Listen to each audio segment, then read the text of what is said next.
Hello दोस्तों। Welcome back to your channel easy learning. और आज का जो हमारा लेक्चर है वो होने वाला है ग्रेविटेशन का तीसरा पार्ट। शुरू के दो पार्ट अगर आपने अभी तक नहीं देखे हैं तो आप जाकर देख सकते हैं, मैं ऊपर लिंक डाल देता हूँ। ठीक है, तो सबसे पहले हम टॉपिक्स देख लेते हैं जो हमें आज कवर करने हैं। सबसे पहला टॉपिक है pressure in fluids, second topic is buoyancy, third is Archimedes principal and the last topic is relative density. ठीक है, चलो तो स्टार्ट करते हैं। तो हमारा पहला जो टॉपिक आज हम पढ़ने वाले हैं वो है प्रेशर इन फ्लूइड्स। तो देखो पढ़ते हैं क्या दिया है। All liquids and gases are fluids. A solid exerts pressure on a surface due to its weight. Similarly, fluids have weight and they also exert pressure on the base and walls of the container in which they are enclosed. तो देखो friends, हम जानते हैं कि देखो सबसे पहले तो हमें क्लियर होना चाहिए कि फ्लूइड्स में लिक्विड्स और गैसेज दोनों आते हैं। ठीक है, there are three state of matter, solid, liquid and gas. और गैस और लिक्विड को हम फ्लूइड भी बोलते हैं। तो हमने पिछले जो हमने लेक्चर देखा था उसमें हमने देखा था कि प्रेशर क्या होता था, फोर्स पर यूनिट एरिया। और सॉलिड सब्सटेंस जो होते हैं वो प्रेशर एक्सर्ट करते थे दूसरी बॉडी पे, क्योंकि वो कुछ एरिया ऑक्यूपाई करते थे और कुछ ना कुछ उनका वेट होता था जो कि फोर्स लगाता था। तो वो फोर्स पर यूनिट एरिया क्या होता था, वो प्रेशर होता था जो वो एक्सर्ट करते थे दूसरी बॉडी के ऊपर। ठीक है, हमने बहुत सारे एग्जाम्पल्स भी देखे थे कि किस तरीके से प्रेशर और एरिया इन्वर्सली प्रोपोर्शनल होते हैं। तो अब देखो, अगर हम फ्लूइड्स की बात करें तो फ्लूइड्स में क्या होता है ना, फ्लूइड्स को हम जानते हैं, हम किसी भी कंटेनर में अगर रखते हैं तो वो उसी की शेप ले लेते हैं। ठीक है, तो जिस भी कंटेनर में हम फ्लूइड्स को रखते हैं वो उसकी वॉल पे और उसके बेस पे एक प्रेशर एक्सर्ट करते हैं। ठीक है, अभी देखो इसको और अच्छे से हम किस तरीके से समझ सकते हैं, हम एक एग्जांपल लेते हैं। ठीक है, एक एग्जांपल लेते हैं हम जिसमें एक वाटर बॉटल में वाटर भरा हुआ है। और ये जो पानी है ना, अगर आप इस वाटर बॉटल में कहीं पे भी एक होल कर दोगे तो एकदम से पानी निकल के बाहर भागता है। तो ऐसा क्यों है? ऐसा इसलिए है क्योंकि उसके अंदर जो है प्रेशर है, और जैसे ही उसको जरा सी जगह मिलती है बाहर निकलने की वो एकदम बाहर चला जाता है। तो इस चीज़ से हम समझ सकते हैं कि जो लिक्विड है वाटर बॉटल के अंदर वो प्रेशर लगा रहा है वाटर बॉटल के जो चारों तरफ उसका सरफेस है वाटर बॉटल का, उस पर वो प्रेशर एक्सर्ट कर रहा है। ठीक है, और इसी चीज़ को हम ऐसे भी देख सकते हैं।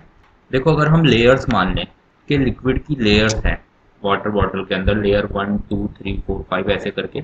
तो सबसे ऊपर अगर लेयर 1 है, नीचे 2, नीचे 3, फिर 4, फिर 5, ऐसे अगर हम एज्यूम करें तो जो लेयर नंबर 1 है उस पर प्रेशर सबसे कम होता है। ऐसा मैं क्यों बोल रहा हूँ, क्योंकि उसके ऊपर कोई वेट नहीं है, सारा जितना भी फ्लूइड है सब उसके नीचे है। ठीक है, अब लेयर 2 के ऊपर लेयर 1 का भी वेट है और लेयर 2 का वेट है, ऐसे लेयर 3 के ऊपर 1 का वेट है, 2 का वेट है और 3 का है। तो जैसे जैसे नीचे वाली लेयर पे हम जाते जा रहे हैं ना, वेट बढ़ता जा रहा है फ्लूइड का, तो प्रेशर बढ़ता जा रहा है।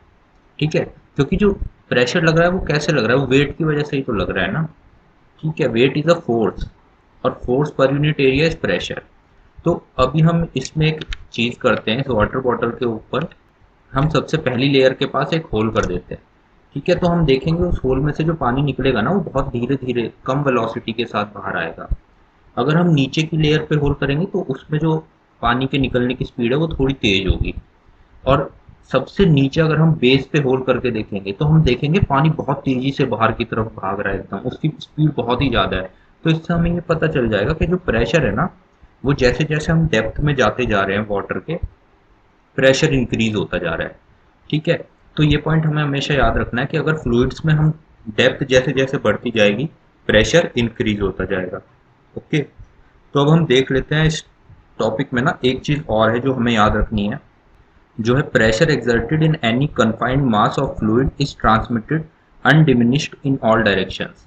तो देखो क्या होता है, जो फ्लूइड के अंदर अगर हम किसी भी पॉइंट पे देखेंगे ना प्रेशर कितना है, तो वो प्रेशर हर डायरेक्शन में सेम होता है। ऐसा नहीं है कि प्रेशर केवल एक डायरेक्शन में लग रहा है। अगर मान लो कि मैं बेस पे बैठा हुआ हूँ एक कंटेनर के ना, और बेस पे प्रेशर एक पॉइंट लिया मैंने, वो एक्स डायरेक्शन में सम प्रेशर लगा रहा है, समझ लो कि 10 पास्कल का प्रेशर लग रहा है एक्स डायरेक्शन में। तो वाई डायरेक्शन में भी एक्स वही 10 पास्कल लग रहा होगा, जेड डायरेक्शन में भी वही 10 पास्कल लग रहा होगा, मतलब चारों तरफ इक्वल प्रेशर लग रहा होगा एक सिंगल पॉइंट के ऊपर। ठीक है, वो डायरेक्शन पे डिपेंड नहीं करता है, चारों तरफ फ्लूइड के अंदर बराबर प्रेशर लगता है। ओके, तो अब हम देख लेते हैं कि जो पॉइंट्स हमें इस टॉपिक में याद रखने हैं ना, points to remember are fluids exert pressure on the wall and base of the container in which they are kept. ठीक है। दूसरा पॉइंट हमें याद रखना है कि pressure in fluids increases with the depth, जैसे जैसे आप ज़्यादा गहराई में जाओगे फ्लूइड में प्रेशर इंक्रीज होता रहेगा। और pressure exerted at any point is equally transmitted in all direction, मतलब किसी भी पॉइंट पे अगर आप प्रेशर देखोगे फ्लूइड के अंदर तो वो इक्वल मैग्नीट्यूड होगा उसका हर डायरेक्शन में। ठीक है।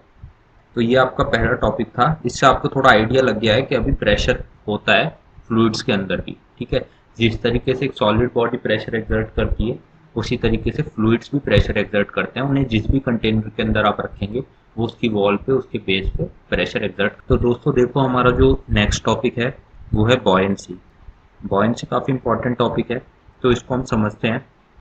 Have you ever had a swim in a pool and felt lighter? Have you ever drawn water from a well and felt that the bucket of water is heavier when it is out of water?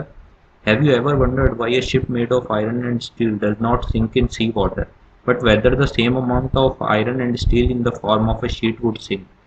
तो देखो जो हमने example देखे हैं ये सब buoyancy की वजह से होते हैं।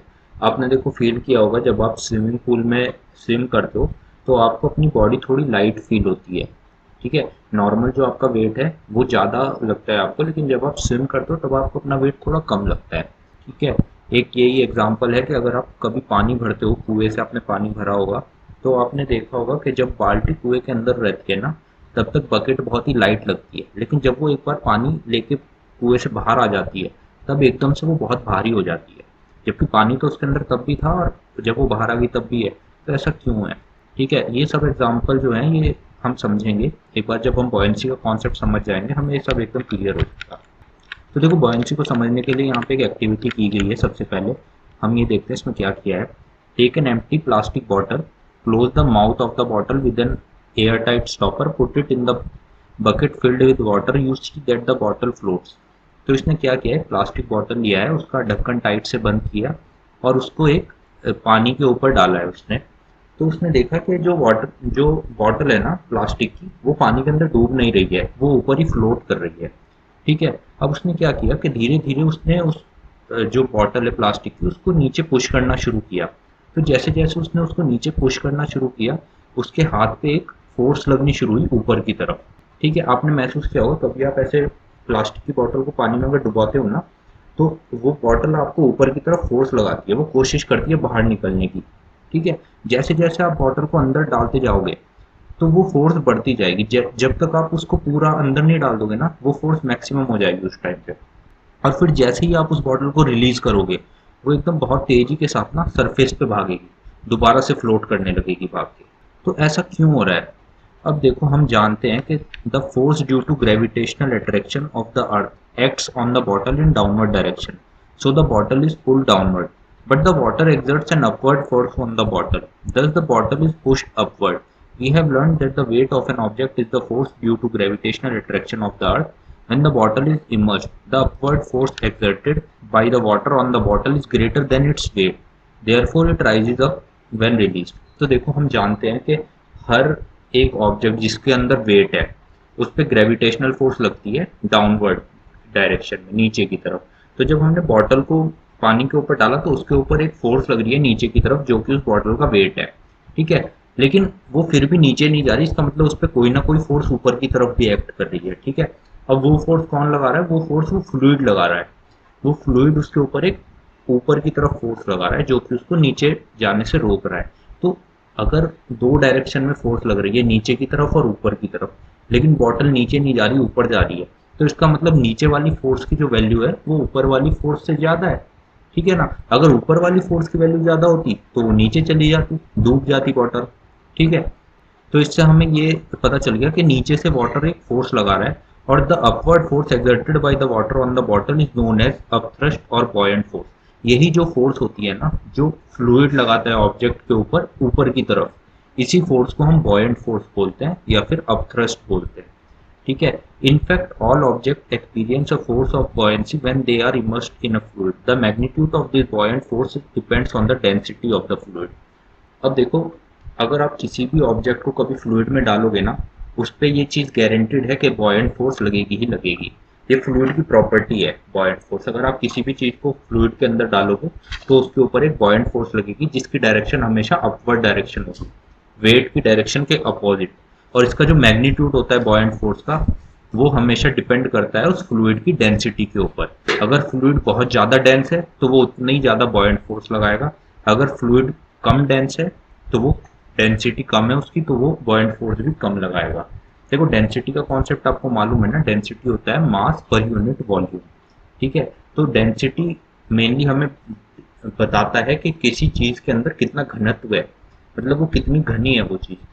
अगर किसी फ्लूइड की डेंसिटी ज़्यादा है तो वो सिंपली गाढ़ा फ्लूइड है। मतलब कि जैसे कि अगर आप एग्जांपल में देखो, जैसे पेंट होता है, ठीक है, तो पेंट का डिब्बा अगर आप उल्टोगे तो पेंट बहुत धीरे धीरे बहता है ना, उसकी डेंसिटी ज़्यादा होती है, वो घना होता है। ठीक है, अगर आप पानी को ऐसे उड़ेल दोगे बाल्टी को तो वो एकदम से बहुत तेज़ी से बह जाएगा, तो उसकी डेंसिटी थोड़ी कम है पेंट के कंपैरिजन में। तो इसीलिए अगर पेंट के अंदर आप किसी चीज़ को डुबाओगे वाटर बॉटल को तो आपको और ज़्यादा फोर्स लगानी पड़ेगी। अगर पानी के अंदर उस सेम बॉटल को डुबाओगे तो आपको थोड़ी कम फोर्स लगानी पड़ेगी। ठीक है, तो ऐसा क्यों हो रहा है, क्योंकि बॉयंट फोर्स जो है वो डेंसिटी पे डिपेंड करती है। अब देखिए बॉयंसी में जो नेक्स्ट टॉपिक है वो है व्हाई ऑब्जेक्ट्स फ्लोट और sink when placed on the surface of water. ठीक है, अब हम समझेंगे कि कोई भी ऑब्जेक्ट जो है वो क्यों डूबता है और क्यों वो तैरता है पानी के अंदर। ठीक है, आपने देखा होगा कुछ ऑब्जेक्ट तो होते हैं, जैसे प्लास्टिक बॉटल थी वो ऊपर तैर गई थी, पानी के अंदर नहीं डूबी। ठीक है, लेकिन कुछ ऑब्जेक्ट होते हैं जैसे कि आपने कोई लोहे की नेल ले ली, उसको आप डालेंगे वो एकदम से अंदर डूब जाएगी पानी के, वो ऊपर नहीं तैरती। तो ऐसा क्यों होता है, दोनों के साथ वाटर अलग अलग तरीके से बिहेव क्यों कर रहा है। तो देखो इसी एग्जाम्पल में हमने क्या किया है, एक एक्टिविटी करते हैं 10.5। हमने एक बीकर में पानी लिया है और हमने एक नेल ली है, ठीक है, आयरन नेल ली है। उसको हमने जैसे ही उस पानी के अंदर डाला वो एकदम से सिंक हो गई, वो अंदर डूब गई। ठीक है, अब उसके बाद हमने क्या किया, हमने एक कॉर्क ली और कॉर्क को हमने उस बीकर में जो पानी है उसके ऊपर डाला, लेकिन हमने देखा कि वो जो कॉर्क है वो फ्लोट करने लगी पानी के ऊपर। तो ऐसा अलग अलग बिहेवियर क्यों हो रहा है, ये हो रहा है because the difference of density of cork and iron nail.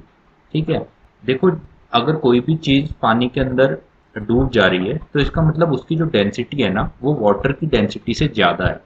ठीक है, अगर किसी भी ऑब्जेक्ट की डेंसिटी वाटर की डेंसिटी से ज़्यादा होगी तो वो उसके अंदर डूब जाएगी, मतलब कि उसका जो वेट होगा उसकी फोर्स ज़्यादा होगी और जो अपथ्रस्ट फोर्स है वो फोर्स कम होगी। इसी के अपोजिट अगर हम देखें कॉर्क के एग्जांपल में क्या हो रहा है कि उसकी जो डेंसिटी है वो वाटर की डेंसिटी से कम है, तो इसकी वजह से उसका जो वेट है जो नीचे की तरफ एक्ट कर रहा है उसकी फोर्स कम है, और जो अपथ्रस्ट फोर्स उस पर लग रही है ऊपर की तरफ जो कि वाटर लगा रहा है वो ज़्यादा है।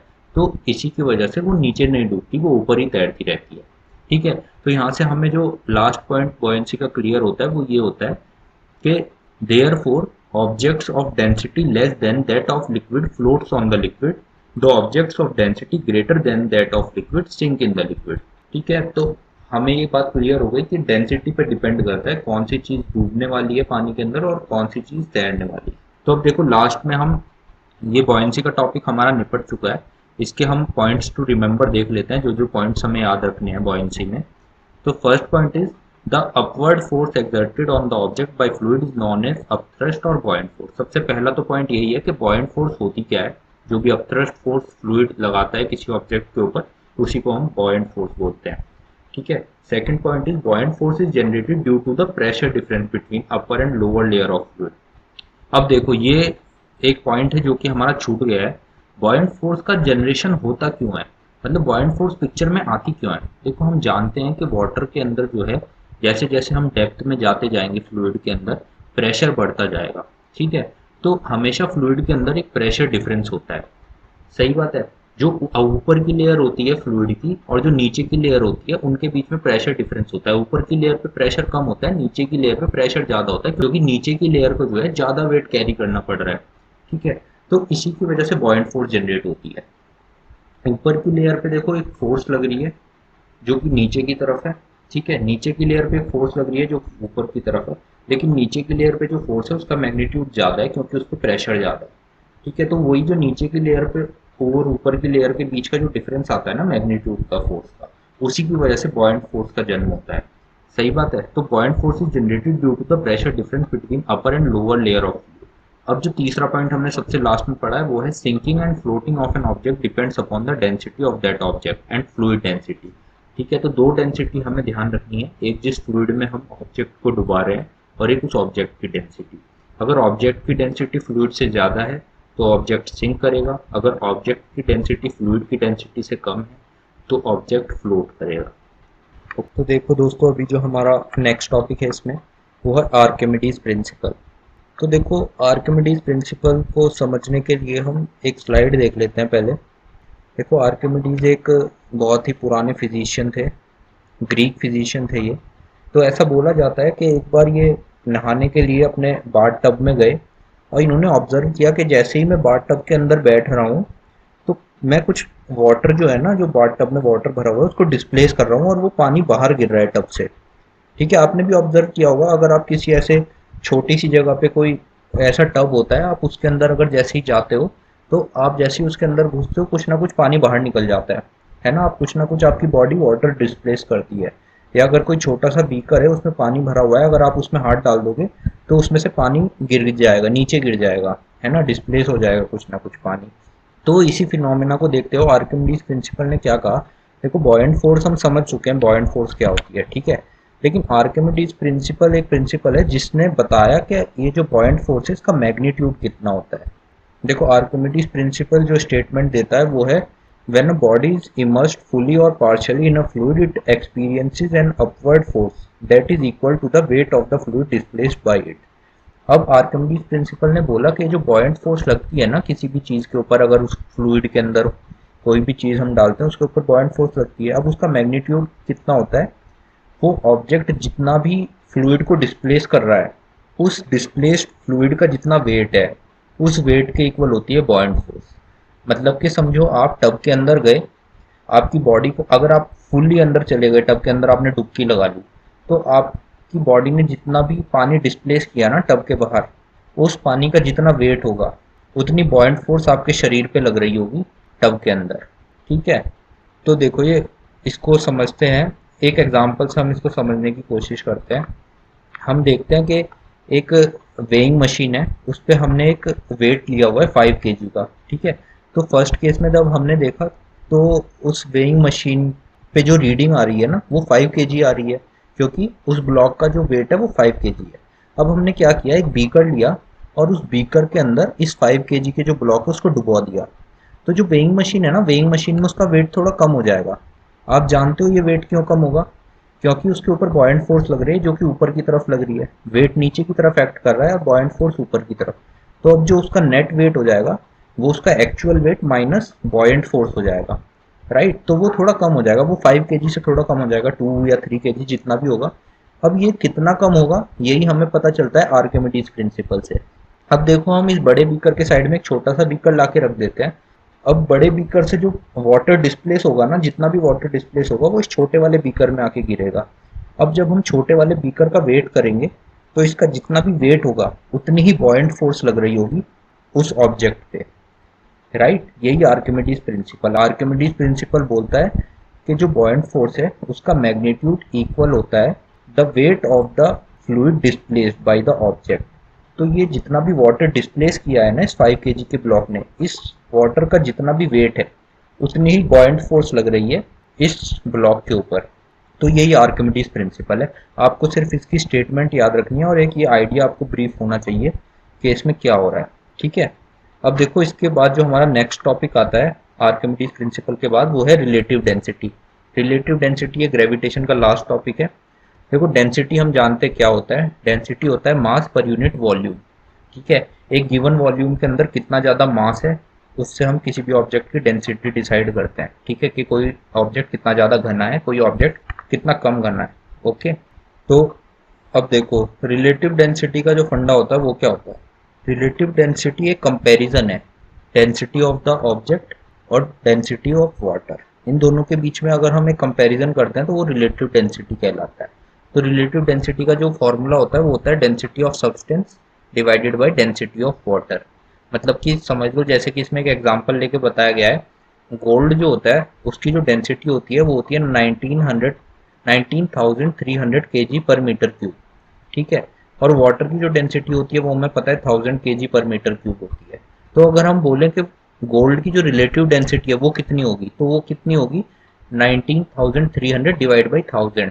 ठीक है, अब रिलेटिव डेंसिटी की जो यूनिट होती है वो कुछ नहीं होती है, it is a unitless quantity. क्योंकि देखो जो ऊपर की जो क्वांटिटी है वो भी डेंसिटी है और नीचे भी डेंसिटी है, तो kg/m³ और kg/m³ आपस में कैंसिल आउट हो जाएंगे, तो इसकी कोई भी यूनिट नहीं होती है। ठीक है, अगर आपसे किसी भी ऑब्जेक्ट की रिलेटिव डेंसिटी पूछी जाती है तो इसका मतलब आपको सिंपली उसकी डेंसिटी को वाटर की डेंसिटी से डिवाइड कर देना है, उसकी रिलेटिव डेंसिटी मिल जाएगी। ठीक है, अगर मैं बोलता हूँ कि मेरे पास कोई ऑब्जेक्ट है उसकी रिलेटिव डेंसिटी 2 है, तो इसका मतलब उसकी डेंसिटी कितनी है 2000 kg/m³। क्योंकि वाटर की डेंसिटी तो हमें पता है वो कांस्टेंट 1000 kg/m³ रहती है। हर एक ऑब्जेक्ट की जो डेंसिटी होती है ना वो हमेशा कांस्टेंट होती है। अगर गोल्ड की यहाँ पे डेंसिटी हमें बताइए 19,300 kg/m³ है, तो गोल्ड कहीं पर भी कोई प्योर गोल्ड होगा ना पूरी दुनिया में कहीं पर भी होगा तो उसकी डेंसिटी इतनी ही होगी। इससे आप किसी भी ऑब्जेक्ट की प्योरिटी भी टेस्ट कर सकते हो डेंसिटी से।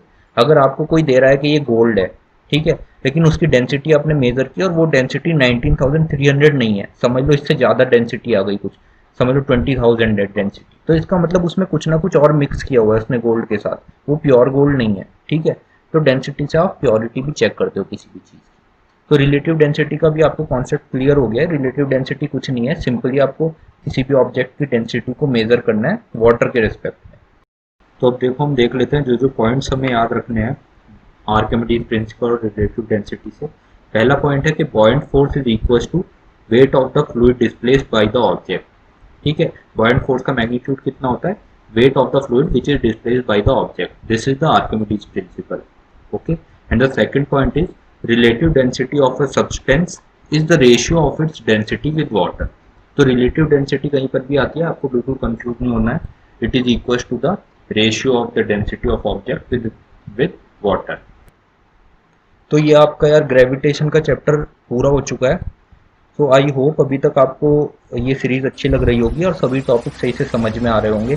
अगर आपके कोई भी डाउट्स होते हैं या आपको किसी भी चीज़ में प्रॉब्लम होती है तो यार आप शेयर करो, नीचे कमेंट करो, मेरे को बताओ।